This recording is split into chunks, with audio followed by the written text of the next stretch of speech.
Bien, hermanos, vamos a empezar el estudio de hoy de teología bíblica pentecostal. Ese es como el ramo o el estudio general. Pero antes que todo vamos a empezar con una oración. Así que Manayarna nos lleva en esta oración, por favor. Amén. Padre Dios, ante tu presencia, a través de ti, Jesús, Señor. Te damos gracias, Señor, porque en esta Amén, mañana, así, Señor, Señor. estamos en tu presencia, Señor. Dios Amén. mío, abre nuestro entendimiento para poder comprender, Señor, tu palabra, Dios mío, Padre, a través de este estudio. Conocer más de ti, Señor, más de cómo Amén, así, fuimos Señor. creados, Señor eterno. Y Amén. lo que tú tienes, Dios mío, como por propósito para nosotros, Señor. Dios mío, ayúdame a aprender, Señor. Dios mío, y ayuda, Dios mío, a quien va a enseñar, Señor Así, eterno. Señor. Dios mío, dale de tu gracia, de tu sabiduría, Señor de la gloria. Dirígelo Amén. tú, Padre eterno, y dirige todo lo que se va a hacer en esta mañana, Señor. Amén. Te lo pedimos por Cristo Jesús. Amén. Amén. Bien. El domingo pasado vimos el primer ciclo, la primera dispensación para estos tiempos, que va desde Adán hasta Noé, ¿cierto? Ese fue el primer ciclo, la primera dispensación, el primer bloque, la primera etapa, como podamos llamarlo. Dios creó a Adán y Eva, vino el mandato, luego vino la caída, después de la caída vino la propagación del pecado, como aumentó el pecado. Después de la propagación del pecado vino el juicio de Dios hacia el pecado. Y ahí del juicio viene un nuevo comienzo. ¿Ya? Entonces, el punto que vamos a ver ahora es de Noé hasta la Torre de Babel. ¿Ya? Ese es el nuevo ciclo que vamos a ver hoy día. En este nuevo ciclo, periodo de dispensación que vamos a comenzar a ver, Noé es el puente histórico entre Adán y Abraham. Noé es el puente histórico entre Adán y Abraham. Noé, junto con su familia, es el único hombre del periodo anterior, desde la línea de Adán, pero el primer hombre de este primer periodo, junto con su familia. ¿Ya? En la primera dispensación terminó ese tiempo con el juicio de Dios hacia la humanidad. Con palabras un poco más duras, la aniquilación de la humanidad. ¿Ya? A excepción, obviamente, de Noé, que halló gracia ante los ojos de Dios. ¿Ya? Como Adán y Eva fueron los progenitores en el primer ciclo de la raza humana, en el nuevo ciclo, Noé se viene a convertir como el segundo padre, por ponerle un nombre. Entonces, en este punto, en este ciclo, vamos a ver cuatro temas bien importantes, que son los agentes de Dios, que son los humanos, los agentes de Dios, ese uno. Dos, vamos a ver el nuevo comienzo, nuevo comienzo. Y tercer punto, la propagación del pecado. Propagación del pecado. Y por último, el juicio.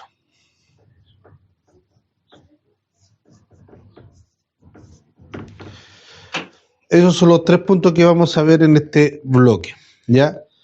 Que vamos a abarcar en los capítulos que vienen. Ahora, para hablar del primer punto, los agentes de Dios, que es Noé, en este punto es Noé, aquí vamos a partir del capítulo,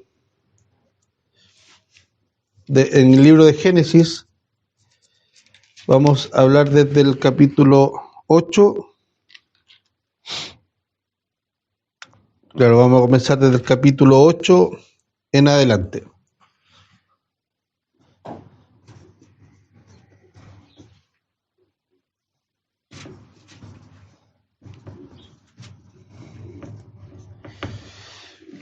los agentes de Dios o con los que Dios trabaja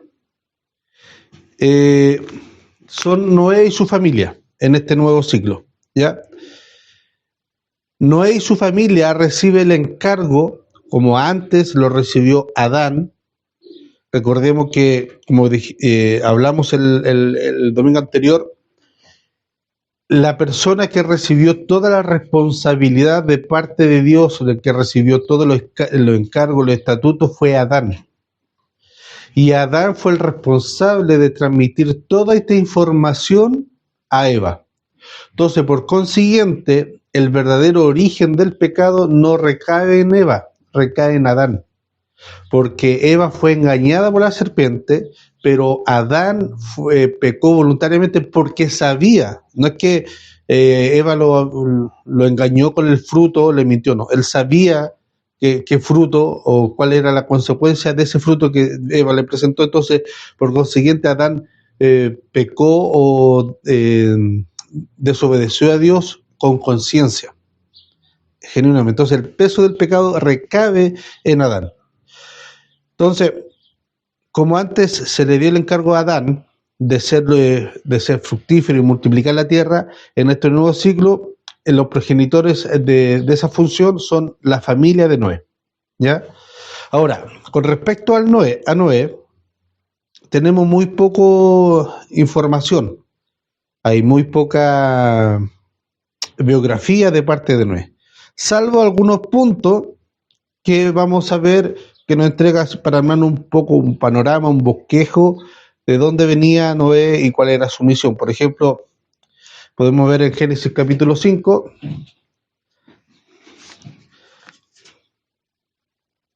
Vamos a retroceder un poco. Génesis capítulo 5 del versículo 28. Dice: vivió Lamec 182 años y engendró un hijo. Vamos al versículo 29, pero en la parte A. Y llamó a su hijo Noé. O sea, aquí ya podemos ver quién era su padre. Esa es la información. Si seguimos leyendo el versículo, podemos ver cuál era su misión. Dice: este nos aliviará de nuestra obra y del trabajo de nuestras manos, a causa de la tierra que Jehová maldijo. Entonces ya en estos dos versículos podemos ver quién era su padre y cuál era como su misión. Recordemos que en los tiempos antiguos, los tiempos bíblicos, se nombraban los hijos, se le daba un hijo para una función, una característica A, ¿ya? No como hoy día. Hoy día vemos si el nombre es muy antiguo o no, si es feo, es bonito, o si pega con los apellidos. O si vemos a ver si les van a molestar, le van a hacer bullying con ese nombre a nuestro hijo, entonces ahí ponemos el nombre. Pero antiguamente no, era con un propósito, con un fin. Entonces aquí ya vemos quién es su padre, vemos cuál es su misión, y en el versículo 32 podemos leer quién era que Noé tuvo hijo. Y dice, 32, y siendo Noé de 500 años, engendró a Sem, a Cam y a Jafet. ¿Ya? Ahora, aquí un pequeño paréntesis. El día de ayer nos invitaron a donde vamos a ir el sábado 23, hicieron una pequeña exposición sobre un tema sobre la existencia de Dios. Y hubo una respuesta que dice, si Adán y Eva tuvieron a Caín y Abel, y Caín mató a Abel, ¿dónde sacaron más personas para poder procrearse? Tuvieron más hijos. Entonces, ahí el expositor, como estaba presente, me tiró el pase. Entonces, aquí hay que considerar algo en esta narrativa y en toda la genealogía. Aquí dice, siendo Noé de 500 años, engendró a Sem, a Cam y a Jafet. Aquí no quiere decir que recién a los 500 años Noé vino a ser padre. No, él tuvo más hijos, al igual que Adán y Eva tuvieron más hijos, pero para el relato bíblico, para la historia bíblica, para Adán y Eva lo importante fueron Caín y Abel. Para el relato bíblico, para nosotros en Noé, los hijos principales para la historia salvífica son los hijos de Sem, Cam y Jafet. Los otros hijos existieron, pero para la historia bíblica y la importancia de la Biblia, los otros no son relevantes, ¿ya? Porque debemos entender que la Biblia habla de astronomía, pero no es un libro de astronomía, menciona algunos aspectos, ¿ya? Si fuese un libro de astronomía, la Biblia hubiese corregido lo que vio Josué cuando dijo el sol se detuvo. Entonces, si fuese el fin de mostrar astronómicamente la existencia de Dios, el escritor bíblico se hubiese apartado, bueno, lo que vio Josué no es que el sol se detuvo, sino que la tierra se detuvo por el eje, la traslación y todo el tema que nosotros sabemos pero en ese tiempo Josué y lo que nosotros vemos es que el sol se mueve, no la tierra. Muchas veces inconscientemente decimos, oh, mira, el sol se movió hacia allá, y no. Técnicamente tendríamos que decir, oh, la tierra se trasladó hacia allá. Pero el relato bíblico, como no es un libro de astronomía, dice lo que el escritor o el que está escribiendo ve. El sol se detuvo, ¿ya? Entonces, en esos puntos debemos tener conciencia y claro que no es que a los 500 años vino a ser recién padre. No, para el relato bíblico, esos hijos que les nacieron en los 500, cuando tenía 500 años, son importantes para nosotros y para estudiarlo, ¿ya? Entonces, podemos decir que conocemos una parte de sus hijos, ¿ya? Y también, aquí entre paréntesis, como vimos el domingo pasado, las genealogías, las generaciones son más amplias en el paso de tiempo. 500 años, hoy día con suerte, 80, 90 años, ¿ya? Pero en ese tiempo son 500 años. Entonces, ya, tenemos quién era su padre, sabemos un poco cuál era su misión, conocemos parte de su familia. Ahora vamos a ver en el capítulo 6, versículo 8, nos dice lo siguiente. Nos dice, pero Noé halló gracia ante los ojos de Dios, ¿ya? Aquí nos da un poco la característica de cómo era Noé. Un poco nos habla, podemos sacar una media de cómo era su carácter y su personalidad como persona, ¿ya? Ahora, aquí entre carácter y personalidad puede sonar iguales, pero son cosas muy distintas. Personalidad es cómo yo me desenvuelvo. Es cómo yo me desenvuelvo con las demás personas, en mi trabajo, cómo yo me relaciono socialmente, cómo yo me desenvuelvo en mi día a día. Eso es personalidad. Carácter tiene que ver más cuando lo que yo hago cuando nadie me ve. Ese es mi carácter. Por ejemplo, una vez el pastor Adrian Roger dijo, mi carácter es el que me ayuda o que me sostiene cuando estoy en un hotel solo en mi habitación, si paro o no paro en los programas o los canales televisivos pornográficos. Mi carácter, no, mi forma de carácter, no tengo esa lucha si tengo que parar o no parar, porque mi carácter ya está formado y paso de largo y no son tentativos para mí, ¿ya? Entonces, personalidad es cuando yo me desenvuelvo, como las otras personas ven cómo yo trabajo, cómo yo me desenvuelvo, cómo yo me desarrollo. Mi carácter es lo que yo hago, mi firmeza, lo que yo hago cuando nadie me ve, ¿ya? Entonces, aquí ya podemos ver un poco el carácter y la personalidad, lo podemos esbozar. Ahora, el escritor bíblico también un poco para reforzar este punto, podemos leer el versículo 9. Y dice, capítulo 6, versículo 9. Dice, estas son las generaciones de Noé. Noé, varón justo, era perfecto en sus generaciones. Entonces, aquí ya podemos ver, formando un poco más, ver la personalidad, el versículo 9. La personalidad de Noé.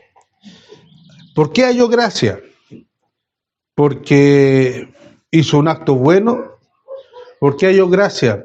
Porque en cómo se desenvolvía con la otra persona era alguien simpático, sociable, era buen tipo. No, dice que era justo y perfecto. Eso nos habla de una constancia en su vida. No es que era algo como que tuvo un momento de lucidez o de gloria y fue aceptado. No, él habla de una constante, de una forma de vida que él era justo y perfecto en sus generaciones. No por un lapso de tiempo, sino que en su carácter. Va más allá de su personalidad, en su carácter. Ahora, esto estamos hablando, casi especulando, porque no tenemos mayor información. Pero esta palabra de que era justo, era perfecto en sus generaciones, y por esto halló gracia ante los ojos de Dios, nos hablan más del fondo del carácter de Noé. ¿Ya? Entonces, ahí podemos ver un poco los agentes de Dios. Ahora podemos ver el segundo punto, el nuevo comienzo. Ya podemos ver las características de estos agentes del nuevo comienzo, ¿ya? Y aquí vamos a abarcar desde del capítulo 8, capítulo 8 de Génesis, desde el verso 20 hasta el capítulo 9, verso 17. Capítulo 8, verso 20, capítulo 9, verso 17. No lo vamos a leer porque es extenso, pero sí para que cuando vamos a ver citas bíblicas van a ser dentro de ese espacio de lectura. Capítulo 8 de Génesis, versículo 20 al capítulo 9, versículo 17. ¿Ya?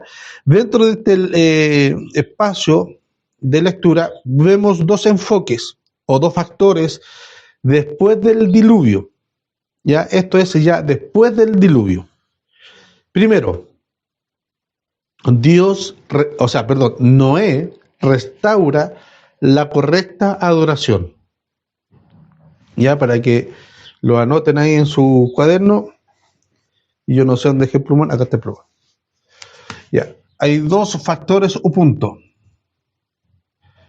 Noé restaura la adoración correcta o la verdadera. Y también vemos un factor importante acá, que Dios establece un pacto con Noé.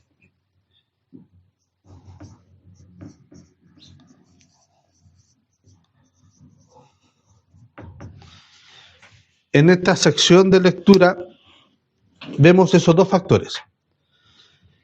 Noé, primeramente, después del diluvio, restaura la adoración correcta y también Dios hace un pacto con Noé.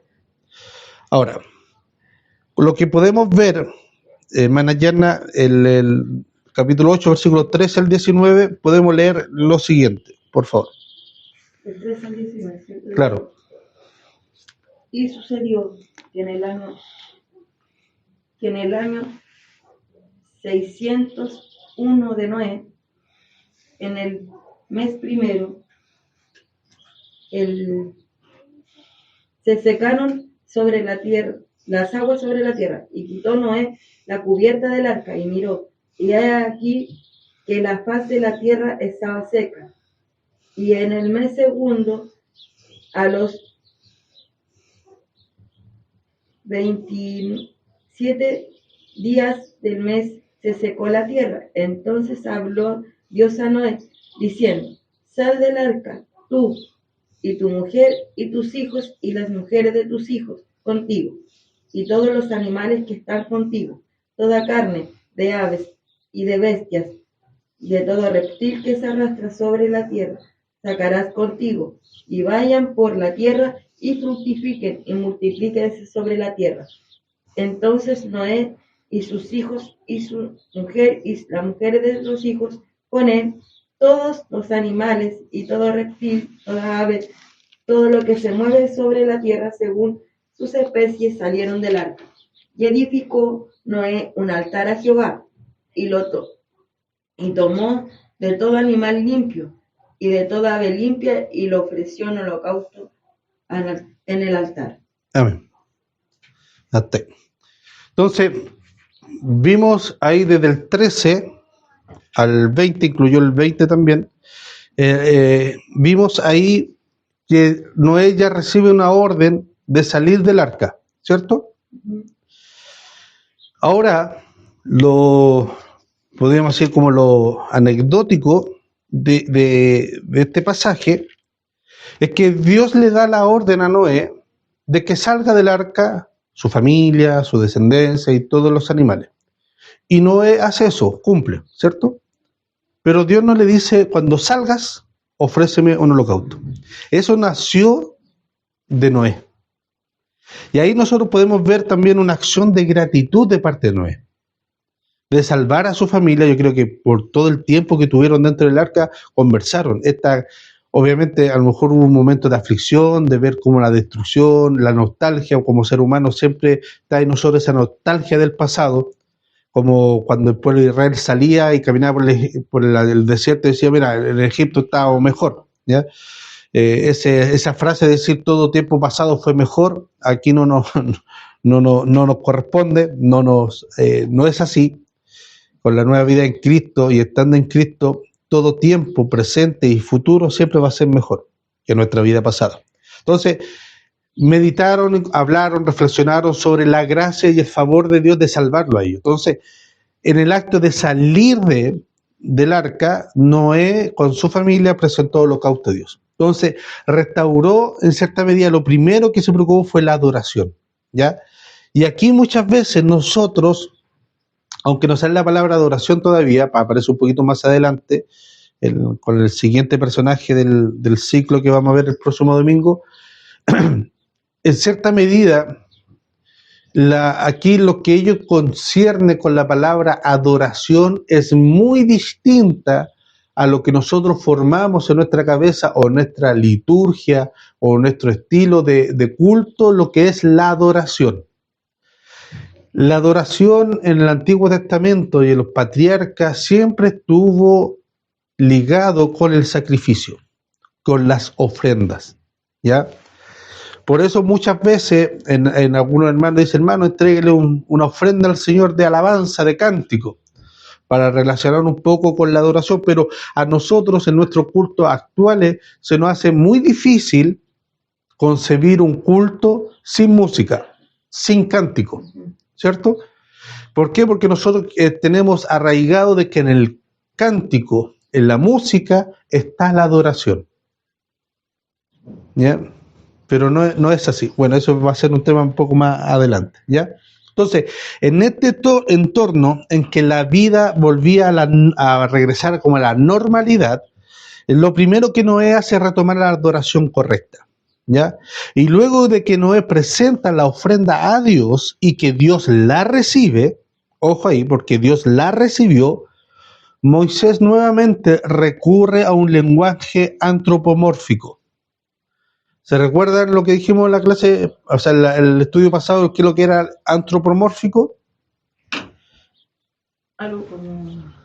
Algo como. No, es algo como, eso estamos claros. Ya. Antropomórfico es cuando yo le doy sentimiento, carácter humanos a Dios. ¿Ya? ¿Para qué? Para en un lenguaje, por así decirlo, terrenal, podamos entender la acción de Dios. ¿Ya? Cuando yo le doy carácter humano. Entonces aquí recurriendo Moisés nuevamente a un lenguaje antropomórfico para decirnos qué cosa, que Dios decide que no volverá a destruir a todas las cosas vivientes con aguas de diluvio. Y eso lo podemos leer en el capítulo 8, versículo 21b, que dice así.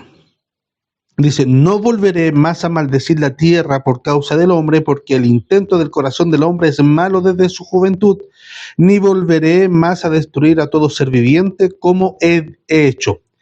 Versículo 22 dice, mientras la tierra permanezca, no cesarán las sementeras y la siega, el frío y el calor, el verano y el invierno, el día y la noche.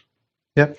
Entonces, aquí Dios dice, ya no voy a volver a destruir, en un sentido dice, decide, ¿ya? Entonces, para nosotros darnos una expresión de la actitud que toma Dios, ¿ya? Pero nosotros debemos entender, hermano, que Dios no actúa según el momento. Nosotros podemos decir, pucha, íbamos a ir a la playa, pero el día está malo, así que vamos a decidir ir para otro lado. ¿Ya? No. Dios en su soberanía y en su conocimiento y en su providencia sabe todo. Pero nosotros, para poder entender el lenguaje humano, porque nos cuesta entender cómo Dios vive en un continuo presente, porque para Él no hay pasado ni futuro, Él vive en un continuo presente, y eso ya no, poder hablar eso ya nos vuela la cabeza. No, recurre a este lenguaje que decide, que muchas veces lleva confusión a partir del momento que vio que quedó la embarrada, por así decirlo, con el diluvio. Él decide, cuando no. Él ya había determinado su juicio, él ya había determinado cómo iba a ser su juicio, incluso para el juicio que cuando Cristo venga, que no sabemos si viene en mañana, en 100, en 1000, 3000 años, no lo sabemos cuándo viene, pero ese día cuando Cristo venga, él ya determinó qué juicio va a tomar, qué acciones va a tomar, ¿ya? Entonces, una vez dada la adoración correcta y restaura la comunión con Dios, Dios establece varias directrices para la vida en el nuevo orden mundial que comienza Noé, ¿ya? Y aquí podemos ver dos segmentos, secciones grandes en este relato que abarca desde el capítulo 9, versículo 1 al 17, capítulo 9, versículo 1 al 17, podemos ver dos grandes cláusulas, si podemos decirlo, dentro de este pacto, de este contrato que Dios da hacia Noé. Primero, Noé y sus hijos serán los nuevos progenitores de la vida para poblar la tierra. Son los nuevos progenitores para la nueva vida en la tierra y que lo deben poblar, ¿ya? Entonces, y también serán los nuevos gobernantes y subyugadores del reino animal, ¿ya? Lo mismo que le dio Dios a Adán de subyugar la tierra y de gobernar los animales, por ende Adán le puso nombre a los animales, aquí esa misma responsabilidad es traspasada a Noé y a sus hijos, de gobernar y subyugar el reino animal, ¿ya?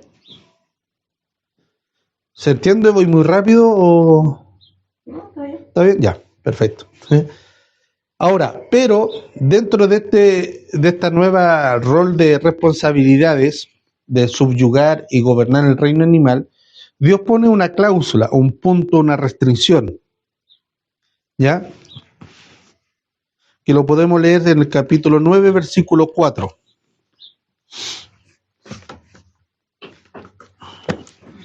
Capítulo 9, versículo 4 dice, leamos el 3, versículo 3.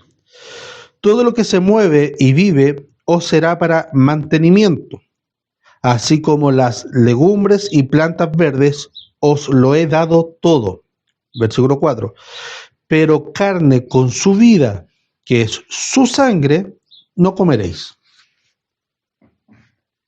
¿Qué implicaciones da aquí Dios? Que antiguamente se comía el animalito con la sangre, ¿ya? Bueno, no parece extraño a nosotros, pero en el sur está el ñachi. Sí. Entonces, pero aquí da esta explicación, da esta restricción. No vamos a ahondar en este punto, pero para dar una salvedad de que pone esta restricción. Ahora, también el segundo punto de estos dos es otra restricción o otro cambio de procedimiento. El Señor cambia el procedimiento para ocuparse de los asesinatos o del asesino, ¿ya? En el primer siglo vimos que el primer asesino, el castigo fue el destierro, la descomunión social y con Dios, el destierro. Aquí Dios cambia el concepto. Mira, leamos el capítulo 5 al 7, o sea, versículo 5 al 7. Capítulo 9, versículo 5 al 7 dice, porque ciertamente demandaré la sangre de vuestra vida, de mano de todo animal, la demandaré, y de mano del hombre, de mano del varón, perdón, vamos a leer de nuevo. Y de mano del hombre, de mano del varón, su hermano, demandaré la vida del hombre. El que derramare sangre de hombre, por el hombre su sangre será derramada. Porque a imagen de Dios es hecho el hombre, mas vosotros fructificad y multiplicaos, procread abundantemente en la tierra y multiplicaos en ello. Entonces aquí, versículo 6 dice, el que derrame sangre de hombre, por el hombre, su sangre será derramada. O sea, ya no es el destierro, es la pena capital, la muerte. ¿Ya? Entonces aquí cambia Dios también en este pacto, cambia el sentido, el procedimiento respecto al asesino, respecto al cómo ocuparse con los asesinatos. ¿Ya? Antes era el destierro, aquí en esta nueva dispensación es la pena capital, que es la muerte. ¿Ya? Ahora, volviendo a Noé, ya que vimos estos dos puntos, la principal bendición de Dios que da a Noé después del diluvio es establecer un pacto con él. Dios establece un pacto con Noé, y eso lo podemos ver, esa sección abarca del capítulo 9 de Génesis, versículo 8 al 17, ¿ya? Ahí habla el pacto, empieza a hablar del pacto con Noé. Este pacto, a diferencia con el pacto que Dios hace con Abraham, no es un pacto personal, ¿ya? Porque el pacto que Dios hace con Abraham es personal. Este pacto con Noé no es personal, pero sí va dirigido a Noé, ¿ya? Es un pacto más global. Aquí vamos a ver algunos puntos, ¿ya? Como dijimos, el pacto con Noé no es personal, sino que es más global, pero eso no quita que sea dado y sea para Noé. Como la mayoría de nosotros que vemos, los pactos bíblicos que vemos en la narrativa, por ejemplo, el pacto con Moisés también no es personal, es más global, ¿ya? Estos pactos hechos por Dios hacia el hombre son pactos unilateral. ¿Qué quiere decir eso? Que Dios toma la iniciativa de hacer el pacto, pero no solamente eso, sino que también Dios es el responsable, se autorresponsabiliza de que ese pacto se lleve a cabo y funcione. Eso es unilateral. Entonces aquí podemos ver 4 puntos de la característica del pacto que Dios hace a Noé. Primero, es un pacto global. Capítulo 9, versículo 10. Un pacto global. Dice, y con todo ser viviente que esté con vosotros, aves, animales y toda bestia de la tierra, que esté con vosotros desde todos los que salieron del arca hasta todo animal de la tierra. Ahí podemos ver qué es lo que abarca este pacto, ¿ya? También Dios estipula que no volverá a destruir la tierra en general con agua de diluvio. Versículo 11. Dice, estableceré mi pacto con vosotros y no exterminaré ya más toda carne con agua de diluvio, ni habrá más diluvio para destruir la tierra. ¿Ya? Entonces, aunque hemos visto que este invierno acá en Chile y también a nivel global han habido muchas inundaciones, podemos estar tranquilos que Dios no nos va a destruir por inundación. ¿Ya? Tercer punto. Dios instala como señal perpetua el arco iris. ¿Ya? Tercer punto, Dios instala como señal perpetua el arco iris. Y eso lo vemos en el versículo 12. Versículo 12 dice, y dijo Dios, esta es la señal del pacto que yo establezco entre mí y vosotros y todo ser viviente que está con vosotros por siglos perpetuos. ¿Ya? Entonces ahí podemos ver que es una señal, Dios crea e instala una señal perpetua de este acuerdo, de este pacto que Dios hace con Noé.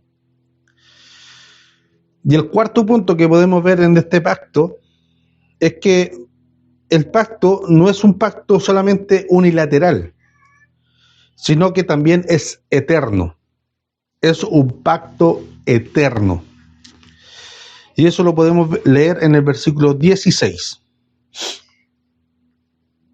Dice, estará el arco en las nubes y lo veré, y me acordaré del pacto perpetuo entre Dios y todo ser viviente con toda carne que hay sobre la tierra. ¿Ya? Entonces, este pacto que Dios hace unilateralmente trae consecuencias, por eso decimos que no es algo personal para Noé. Se lo entrega a Noé, pero es global, para todo ser viviente que esté junto contigo. Entonces, eso abarca también los animales, a todo vegetación. Entonces, es más global, no es unilateral. Y también este pacto es eterno. ¿Ya? ¿Alguna duda, consulta? Ya. Entonces, ahora vamos a entrar al tercer punto, que es la propagación del pecado. ¿Ya?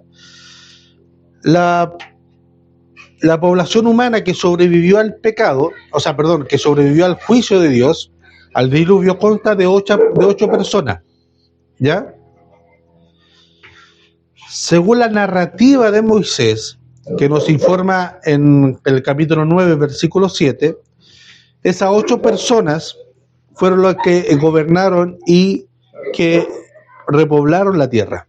Por tanto, Noé y sus hijos funcionan como subcreadores de Dios, como nos informa Moisés en el versículo 19. Entonces, el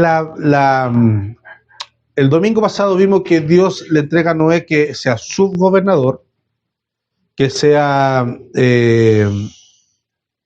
subyugue a la creación y que también que sea subcreador en cuanto a que pueda procrear. ¿Ya? En la misma especie, y vimos la diferencia que hay entre la creación del hombre y la creación del reino animal y el reino vegetal. Hay una gran diferencia, ¿ya? En cuanto a su creación en todo aspecto. Entonces, aquí también vemos que a esta nueva generación, a estos nuevos agentes en este nuevo periodo, Dios le entrega esas mismas características, traspasa esa característica. Ya vimos la subyugación y la gobernación, ahora viene la característica de la procreación, o sea, unos subcreadores. En el versículo 19, que es lo que dice en Manayana, capítulo 9, versículo 19. Estos 3 son los hijos de Noé, y de ellos fue llena toda la tierra. Ahí.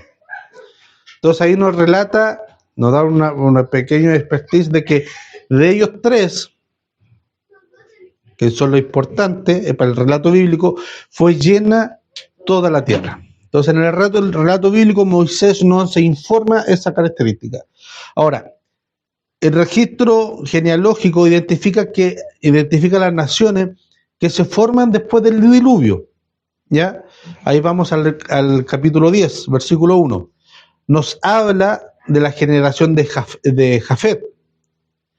Capítulo 10, versículo 2 al 5. Nos habla de las generaciones de Cam, versículos 6 al 20.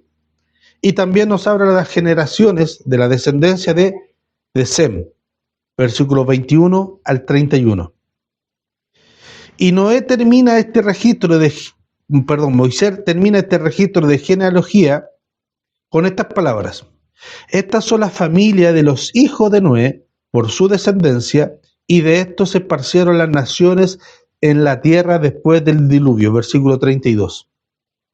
Ya, ahí todo el capítulo 10 habla de la generación, en la genealogía, el árbol genealógico de los hijos de Noé.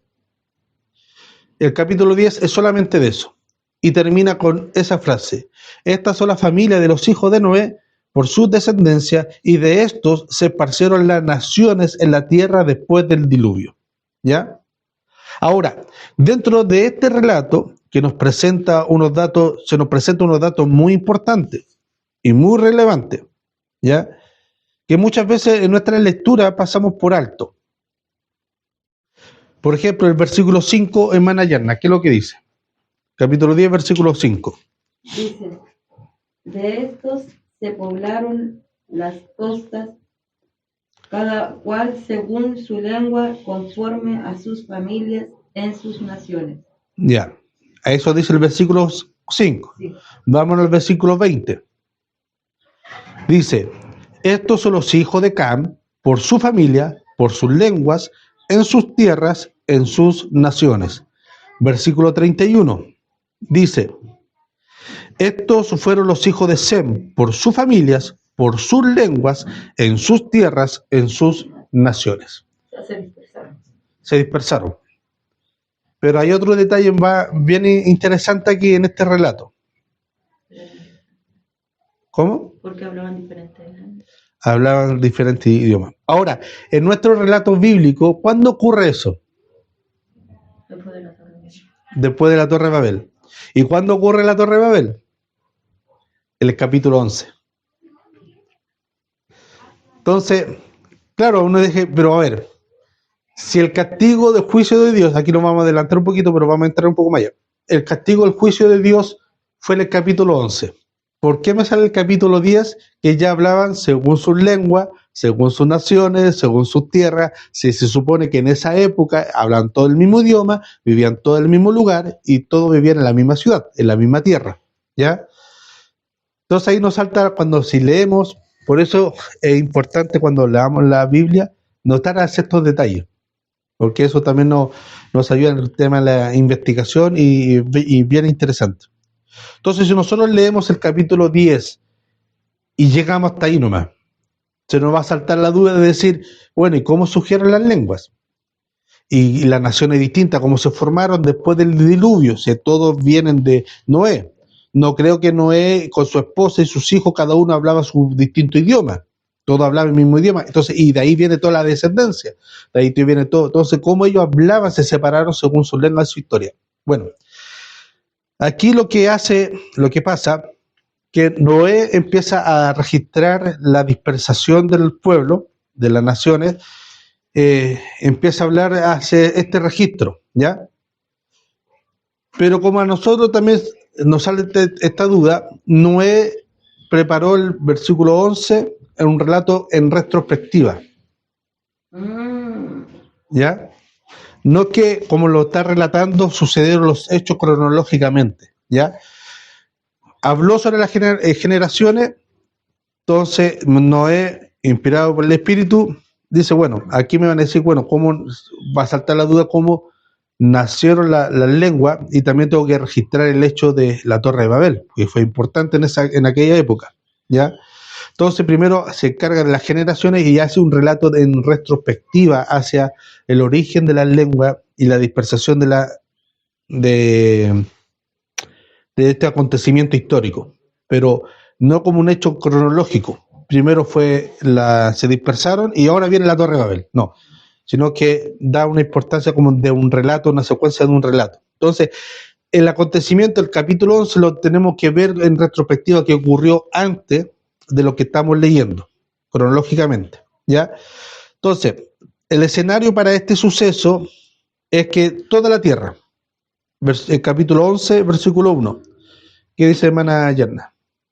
Dice, tenía entonces toda la tierra una sola lengua y unas mismas palabras. Ya, toda la tierra. Aquí no hay, toda la tierra, el todo absoluto, toda la tierra tenía la misma lengua. Y se establecieron en el Sinar, que en el nombre hebreo Sinar significa Sumer. Sumer es una de las primeras civilizaciones de importancia de ser alfabetizada, de tener alfabeto, ¿ya? En el territorio conocido en aquella época, ¿ya?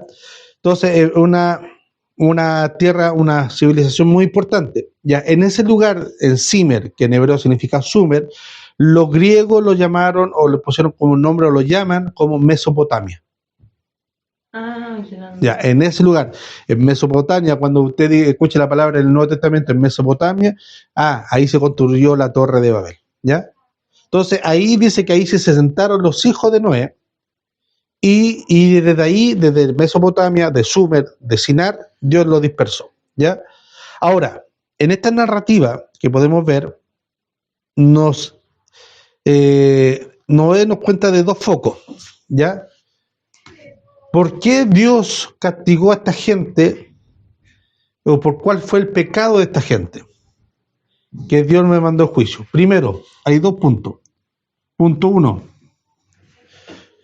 Se empeñaron en construir ciudades. Aunque suene como un poco raro este pecado, pero ahí lo vamos a ver. Construir ciudades.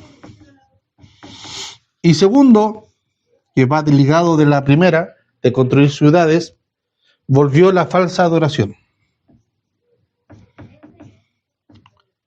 La falsa adoración. ¿Ya? Entonces, veamos el primer punto. ¿Por qué es pecado? O en aquella época, Dios consideró que ese era pecado, construir ciudades. Porque ahí nos habla o se refleja y de ahí nace la autonomía o la autodependencia humana respecto a Dios o hacia Dios. ¿Ya? El problema de construir ciudades es que deja de ser teocrática. ¿Qué quiere decir teocrática? Que depende de Dios, de la dirección y la ordenanza de Dios. Y ese, cuando vamos a ver más adelante, ese también fue el pecado del pueblo de Israel cuando pidió rey. Porque Dios tenía una gobernación, era teocrática, que hablaba a través del profeta, y el profeta ordenaba al pueblo. Aquí el pueblo de Israel quería un rey. ¿Ya? ¿Eso qué quiere decir? Ya no queremos de tu dependencia. Queremos autogobernarnos. Entonces, los moradores de la ciudad empiezan a regular sus propios asuntos. Es cíclico entonces esto, porque esto pasa ahora.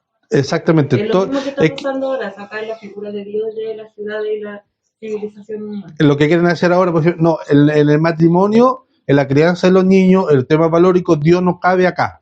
Hay que sacarlo. Es lo mismo. Y como dijo un pastor, o alguien dijo, la herejía de hoy día no son herejía nueva. Todo esto es reciclado. Los pecados actuales son pecados reciclados, son antiguos. ¿Ya? Entonces, cuando el hombre empieza a crear ciudades, deja a Dios a un lado, entonces por ende ya no es teocrática, sino que el nombre que le quieran llamar es democrática, socialista y cualquier otro nombre que le quieran poner, pero ya deja de ser teocrática. Entonces los moradores de la ciudad empiezan a regular sus propios asuntos según el gobierno humano, teniendo sus propios reyes. Entonces por un en conjunto con sus propios reyes, viene la institucionalización monárquica, de jerarquía, de importancia, y también junto con la institucionalización monárquica también viene la sanción y la rigurosidad religiosa. Viene la falsa adoración en conjunto con eso. Entonces, de este modo, el trono y el templo, el rey y el sacerdote son aspectos de la evolución de la autonomía humana. Y es ahí donde está el pecado. Y es ahí donde donde viene el juicio, por eso es un punto importante.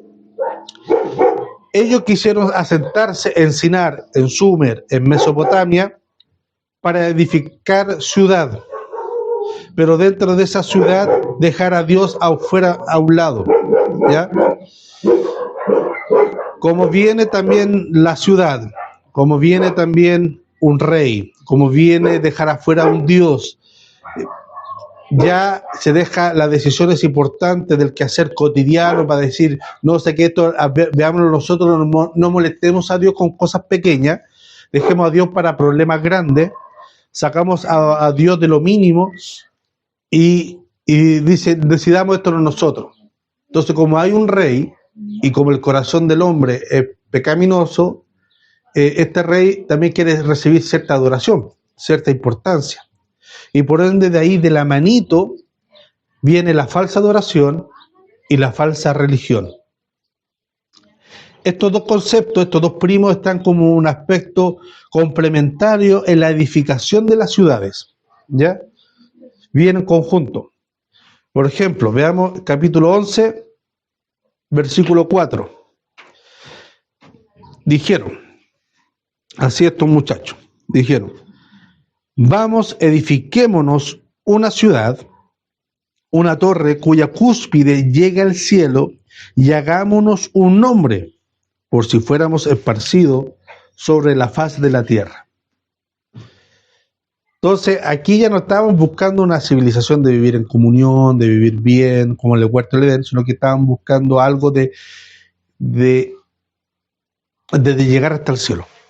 Algunos comentaristas dicen el afán de ellos era tan grande de ser como Dios, de crear torres tan altas que puedan sujetar el cielo para que no se vuelva a caer como en el diluvio. Entonces, si Dios manda un juicio, ya tenemos estas torres que soportan el cielo. Algunos dicen en los pensamientos de aquella época, de que ese es su afán, de contender, de pelear con Dios. ¿Ya? Entonces, van de la mano. Si buscan nombre, también van a hacer sí o sí la falsa adoración y la falsa religión. Entonces, estas torres que construyeron estos hombres reciben el nombre de Sigurat, que es con Z. Sigurat. Técnicamente, la Torre de Babel tiene este nombre, Sigurat. ¿Ya? ¿Qué es lo que es? Es como una montaña artificial en forma de pirámide escalonada. Esa es la estructura que tiene. Y nosotros lo podemos ver en varias civilizaciones antiguas. ¿Ya? El Sigurat de Ur, de los caldeos, donde la ciudad natal de Abraham, es el más conocido que ha sobrevivido a través de los tiempos. Si uno googlea Sigurat de Ur, va a salir la imagen que ha sobrevivido a través de los tiempos de aquella época. La parte inferior del Sigurat de Babilonia, que construyeron, que estamos viendo ahora,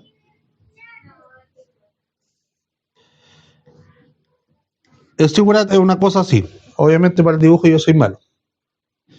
¿Ya? De ahí va creciendo en altura. ¿Ya? La parte de abajo, esta parte de abajo del Sigurat de Babilonia que construyeron, le pusieron o lo llamaron como la plataforma, fundamento del cielo y la tierra. Ni más ni menos. Fundamento del cielo y la tierra. Y con unos 92 metros sobre el nivel del suelo. 92 metros sobre el nivel del suelo. Entonces, estos templos que se construían como casa de Dios, y por ende, como eran casa de Dios, los sacerdotes se designaban sacerdotes para que mañana y tarde vayan hasta el templo para realizar sus deberes, cuidado y alimentar a estos dioses. ¿Ya? De modo que estas torres estaban asociadas a la falsa adoración. Siempre los vestigios que uno puede ver a través de la arqueología de estos edificios está ligada a la falsa adoración. ¿En cuanto a qué? Estos solían incluir aspectos de antropanteísmo. Antropanteísmo, ¿qué quiere decir? La adoración al sol, a la luna y a las estrellas, ¿ya? O como también a Marte y a Venus. De ahí se pueden encontrar muchos vestigios a la adoración a eso. También incluía el politeísmo, la adoración a muchos dioses, y también la idolatría, que son imágenes de deidades, pero fabricadas por nosotros mismos, ¿ya? De piedra, madera, metal. Entonces, en esta Sigurat, en esta torre de Babel, había todo eso. Había adoración a los astros, adoración a la planeta, adoración a otros dioses, y había idolatría. Había imágenes que se adoraban. ¿Ya? Ya, entonces, ahí hace sentido que lo destruyera Dios, pues no solo porque era una estructura, sino que todo lo que representaban en ella. Exacto, porque muchas veces nosotros leemos, ay, pero ¿qué onda Dios? ¿Y cómo ahora construyen un rascacielos?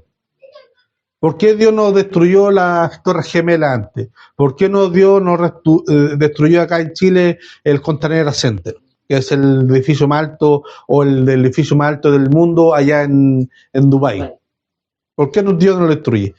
No lo destruye porque en su creación nos simboliza eso. Ciertamente esos edificios reflejan el orgullo o el ego de los dueños, ¿ya? Pero acá era más trasfondo. Se presentaba una adoración falsa, en lo que constituía, lo que llevaban esto. Esa era la destrucción, no que simplemente porque construyeron una torre, sino lo que llevaba con ello, la falsa adoración. Que podía ser, que querían adorar, pero en esa adoración falsa y mal guiada dejaron a un Dios al lado. Cuando uno deja a un Dios al lado, la brújula ya se esparce para todos lados. que era mucho más profundo de lo que realmente se denota Claro, al leerlo en el pasaje, porque en el pasaje solo como que narra que querían llegar hacia Dios, claro. pero no se muestra toda esta gente que Todos estos factores. de los ¿Por qué factores. razón? Porque Noé estaba escribiendo a una generación, a una gente que sí tenían que su conciencia lo que representaban estos edificios. Claro, Entonces nosotros, claro, lo leemos así fácil, pero tenemos que interiorizarlo en este tema. Por ejemplo, yo no tenía idea que se llamaban Sigurat, pero cuando a través del estudio vimos, encontré con esto y todo lo que se llevaba tras ello. Entonces, ya el tema del juicio no es que solamente, pero por construir a ciudades, sí, construir ciudades porque en ese momento Dios era el único gobernador. Y al construir ciudades, obviamente, iba a haber la jerarquía, la monarquía. Entonces, de ahí para abajo y se dejaba a Dios a un lado. En ese como bondadoso refrán, no molestemos a Dios en estas cosas chicas, veámonos nosotros. A Dios dejémoslo en problemas grandes. No, el Dios para nosotros tiene que estar en todo, en las decisiones pequeñas, medianas y grandes. Entonces aquí, en este sentido, esto veámoslo nosotros. ¿Pavimentamos o no pavimentamos? Por ejemplo, un ejemplo absurdo. No, o sea que no le pidamos consejo a Dios. Veámoslo nosotros, esto veámoslo nosotros. Entonces, de a poquito se va dejando a un lado a Dios y eso ya, la brújula, cuando uno empieza a dejar al lado de Dios, la brújula se desbanda para todos lados. Entonces, adoremos, sí, hagamos la torre para adorar a Dios, pero dentro de esto ya se expande el pecado. Entonces, la propagación, como hemos visto en la clase anterior, tiene un inicio y comienza el pecado, pero después el pecado va en aumento. Nunca el pecado, el lineal se mantiene en un cierto estándar o una banda en que juega. El pecado siempre va a ir en aumento. Siempre. Y eso es lo que estamos viendo a través de las dispensaciones, que Dios espera un buen lapso de tiempo para mandar juicio. No es que acá en el relato bíblico podemos decir, mira, llevamos 10 capítulos, 11 capítulos, pero en cuanto a cronología ya llevamos cerca de 6.000 años. Entonces, ahora, viendo estos puntos de que tras el diluvio Noé hizo una verdadera adoración, restauró la adoración, pero después vemos que con la consecuencia del pecado, sacando a Dios de la esfera, volvió a la falsa adoración. Entonces, no es solamente construir ciudades, que junto con las ciudades dejamos a Dios afuera. Dejando a Dios afuera viene la falsa adoración. Y la falsa adoración viene a traer consecuencias o a hacer cosas tan absurdas. ¿Qué necesidad teníamos de construir edificios tan altos? ¿Cuál es la necesidad? No, en ese tiempo, porque en ese tiempo había menos humanidad que hoy, pero en ese tiempo, ¿cuál era el fin? No, el fin de buscar un nombre, un ego, de una reputación de nosotros que nos admire y también conlleva una falsa adoración. Entonces, ese es ahí. Entonces, vemos que es más profundo, ¿ya? No es un simple edificio, es lo que va atrás de él, dejar a Dios a un lado completamente de toda nuestra vida, ¿ya? Y sobre todo el tema de las ciudades.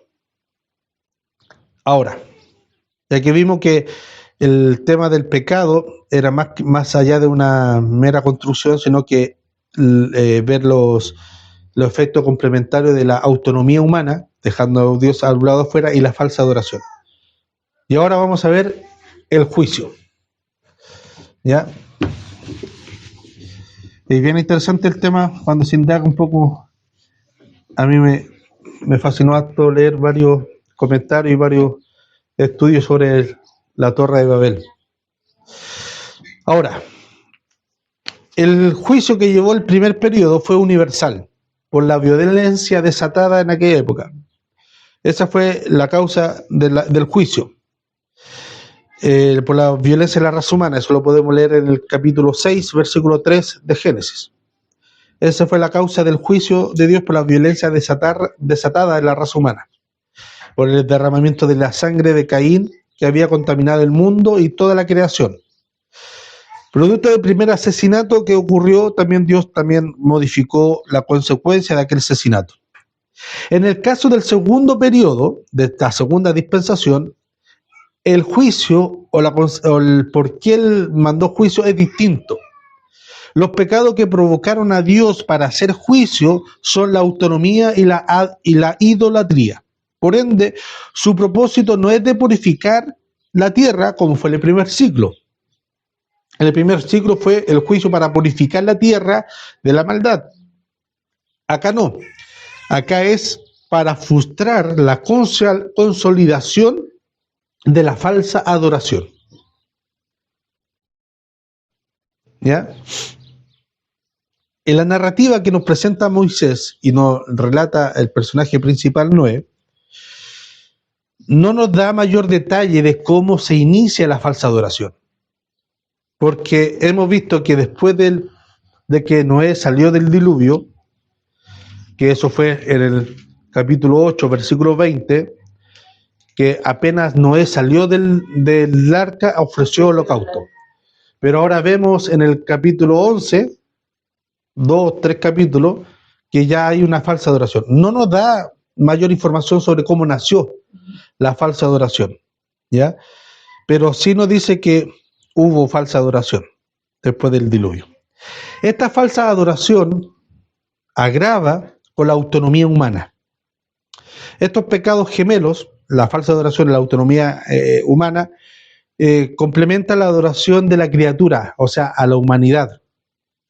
La criatura a su creación, o sea, los ídolos, en lugar de adorar al Creador. Entonces aquí vemos la consecuencia, igual si uno lo analiza que es un poco absurdo. Dios me crea, yo creo imágenes y yo adoro esa imagen que yo creo. Entonces, si vemos una escala de funcionalidad, ¿por qué yo voy a adorar a algo que yo creo que es inferior a mí porque yo lo creo? O sea, la expresión, la estupidez humana. Albert Einstein creo que dijo, hay dos cosas infinitas en el mundo. El universo es infinito y la estupidez humana también es infinita. Entonces, ¿cómo yo si yo creo una imagen, yo creo algo, una figura y lo voy a adorar? No, Dios me crea, yo creo, ¿por qué lo voy a adorar? Yo tengo que crear al que es superior, al que está más arriba. Pero aquí no, aquí el hombre y la raza humana siempre hace eso, crea ídolos y lo adora. Y Pablo en el Romano habla de eso, de que le dieron más adoración a la creación que al creador, ¿ya? Y eso, como volvimos a decir, eso es algo cíclico. Ocurrió en Noé, ocurrió en el tiempo de Pablo y ocurre en nuestra época. Entonces, dos cosas en el juicio de Dios. Uno, Dios confunde su lengua.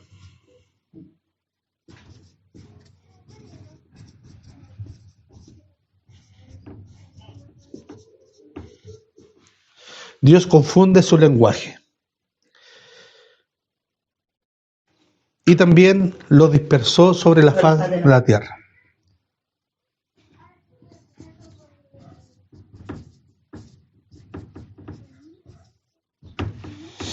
¿Ya?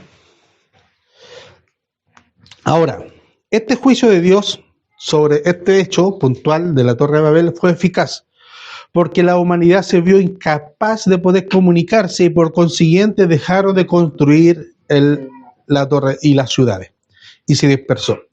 Ahora, con esta información, nosotros podemos leer el capítulo 10 claramente. ¿Y por qué dice y se dispersó? Y ahí podemos hacer una nueva lectura, y se fueron según su lengua, sus ciudades y su tierra, ¿ya? Con esta información, porque fue juicio de Dios de confundir su lengua. Al confundir su lengua fueron incapaces de poder seguir edificando las ciudades y la torre de Babel que se habían propuesto, y también se dispersaron. Ese fue el juicio de Dios. Y ahora el capítulo 10 nos entra más sentido, ¿ya? Ahora, para concluir, la historia más antigua de la humanidad se caracteriza por el origen y la proliferación del mal.